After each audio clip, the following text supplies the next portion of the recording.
2009లో ఢిల్లీలో చదువుకుంటున్న ఒక అమ్మాయి ఉంది.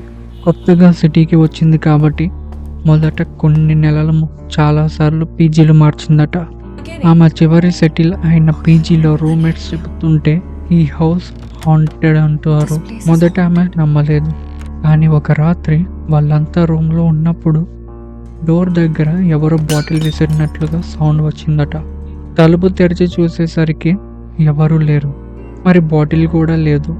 ఆ రోజు నుంచే చిన్న వింత మొదలైంది. వాళ్ళు కాలేజీ నుండి తిరిగి వచ్చేసరికి బాటిల్ క్యాప్స్ నేల మీద చెల్లాచెదురుగా పడి ఉండేవి. ప్రతిరోజు ఎవరు వేస్తున్నారో ఎలా వస్తున్నాయో ఎవరికి అర్థం కాలేదు. కానీ ఏమి చేయకపోవడంతో వాళ్ళు లైట్గా తీసుకున్నారు.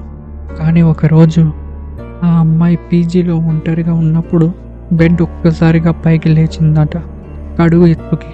ఆ క్షణంలోనే ఆమెకు అర్థమైందట, ఇక్కడ ఏదో ఉంది, ఇది సేఫ్ కాదు.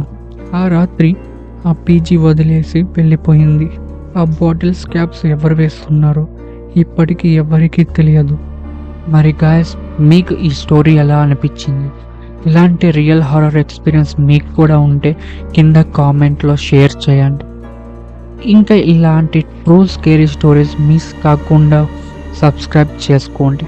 బెల్ ఐకాన్ కూడా ఆన్ చేసుకోండి. నేను మీతో నిశ్శబ్దంలో భయాన్ని పంచుకుంటున్నాను. నిశ్శబ్ద భయం. నెక్స్ట్ స్టోరీలో కలుద్దాం. Until then, don't ignore the silence.